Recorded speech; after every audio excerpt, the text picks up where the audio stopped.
Good morning mga kumare. Isang magandang Tuesday sa inyong lahat. Ayan nga, at pagkagising ko ay nag-inat-inat muna ako para maalis naman ang lamig. Ayan.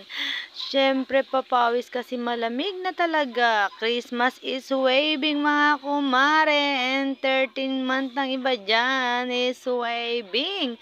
Ayan, kaya naman pagkagising ko ay nagilap ko na ang suklay at akin munang ipinugong ang aking buhok. Aba, naintindihan nyo ba ang ipinugong?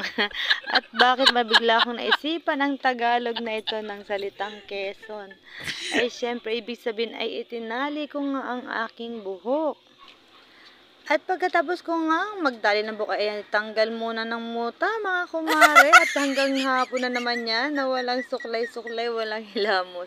At syempre, ayan, magsisimula na naman akong magtrabaho sa bahay. Good morning sa lahat. Abay, talaga namang napakaganda ng umagang ito. Tingnan nyo mga kumare, at napakalinis ng mesa. Nakaluto na itong si Mika ng kanyang baon. At natuwa ako sa magandang tanawin sa Tuesday na umaga dahil malinis ang mesa. At ito palang hinugasang mga hugasin ni Andre kagabi. Malinis din ang lababo. Dahil sa bilang isang ina ay talagang minsan ay nakakainis naman paggising mo ay makalat. At ito nga pala ang aming isang kalderong sinaing na napakarami. Ayan, at ginagawa nyo rin ba to na naglalagay ng basahan sa ibabaw? Yan ay naugalian na namin ng kabataan dahil nga para mainin ang magbabasa sa ating iniinit ay ang moist mga kumare. Ayan, at dahil nga papunta kami ni Aaron sa barangay ay kinuha ko na ang luncheon meat na aking lulutuin. Ayan mga kumare, at magluluto nga tayo ng luncheon meat para almusal namin ni Aaron bago pumunta sa barangay. At syempre, baon din ni Andre ang matitira.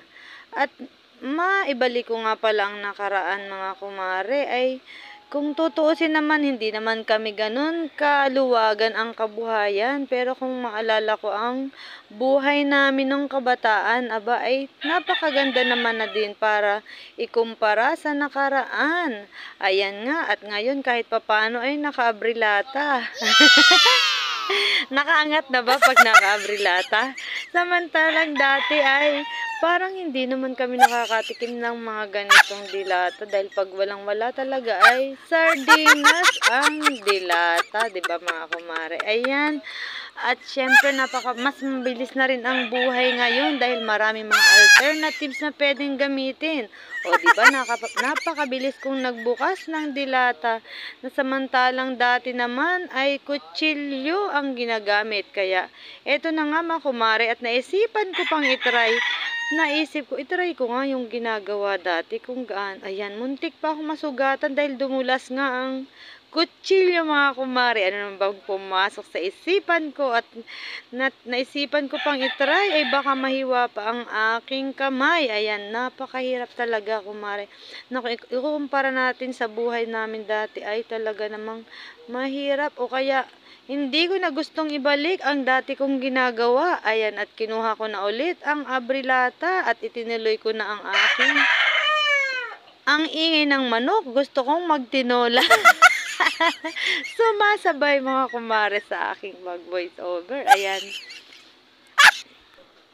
At eto na nga mga kumare, dahil natanggal ko na ang takip na kabilaan. O ganito, tinatanggal muna ang isang part ng lata. At nang natanggal ko na nga ang kabilang side ng lata ay itutulak ko na para lumabas ang luncheon meat. Ayan na mga kumare, ang ating luncheon meat na dumikit naman ang kabilang takip. Sana all may dumidikit. At eto na nga mga kumare, hiniwa ko na ng maninipis ang ating luncheon meat dahil mas gusto ng aking mga anak ang crispy. Ayan, paano ko nga ba i-compare ang buhay natin sa ngayon sa dati? parang naalala ko kasi nang maliit pa kami, pero hindi ko naman yun lang, hindi kami talaga nasanay sa tuyo. Hindi naman po sa pagmamalaki, pero hindi ko alam kasi sa Quezon, pag walang-wala ang mga ulam namin ay simpleng gulay. Ayan, alala ko yan, yung miswa na may sardinas. Kaya nagluluto din ako niya. Ang niluluto ng aking nanay. Pero bagaman, sa kabila ng lahat ay hindi ko pinagsisisihan na ganun ang aking buhay ng nakaraan. Dahil ito naman talaga ang nagpatatag sa akin sa ngayon. At salamat sa aking mababait na magulang. Ang nanay ko nga pala isang magdadasal at ang aking tatay ay isang Chief Justice sa barangay.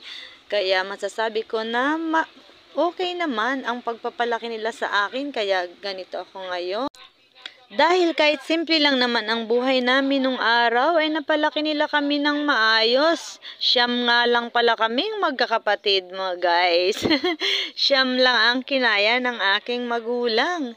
Pero salamat din sa mga hirap na naranasan ko nung araw dahil ito ang nagpatatag at naging dahilan ko para magsumikap dahil ang katwiran ko kung ano yung naranasan ko, ganun din ang sinasabi ko sa aking mga anak.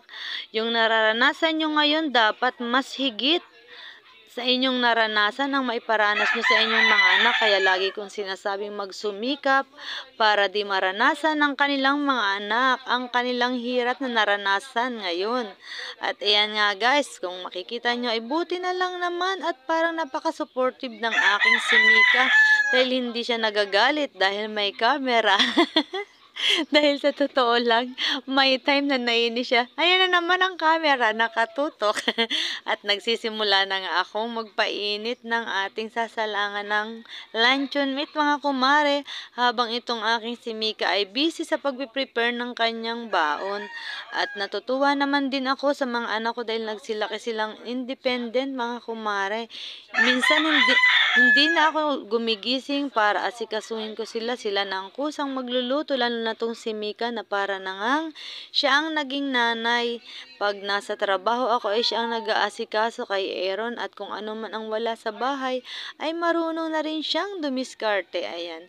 At mabuti rin naman na ganitong na may nararanasan dahil natututo sila ng dumiskarte. Kaya kung dumating man ang time na mag-asawa siya ay nakikita ko na katulad ko rin siya na matatag at kayang-kayang harapin ang lahat ng hamon sa buhay dahil marunong na siyang mag-decide kung anong dapat gawin mo.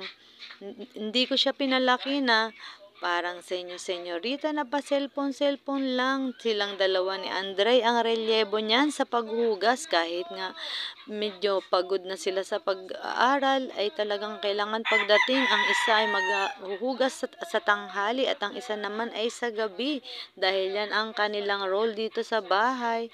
Yun lang ang tangi kong gawain bago pumasok ay talagang kailangan kong mag-secure ng aming ulam. Ay gusto ko namang matawa dahil tingnan mo naman ang ginagawa ng aking si Mika. Na-adapt niya rin ang aking gawain sa umaga. Bago pumasok na, sumusubo muna siya. Tapos kung anong ginagawa niya sa sarili niya, ay ginagawa niya pagkasubo. Ganyan ako mga kumare. Susubo tapos gagawin ko anong gagawin ko. Mamaya babalik na naman sa gawain at susubo na naman. Na-adapt niya na talaga ang aking ugali mga kumare. At habang nakasalang ang aking pinipritong luncheon meat, ayan, ay lumabas muna ako para ilabas ko naman at paarawan ang nilabad ni Andre na uniform na yata kagabi. Ayan guys, at makikita niyong aking dalaga na sa wakas ay humarap sa camera. Dati nagagalit yan pag may camera. Ayan, at nagpiprepare na nga sa kanyang pagpasok. Subo na naman siya. At mamaya ay ayos na naman sa kanyang sarili. Manang-mana talaga sa nanay ang aking anak na to. Proud naman ako sa kanya dahil napakabait niyang bata.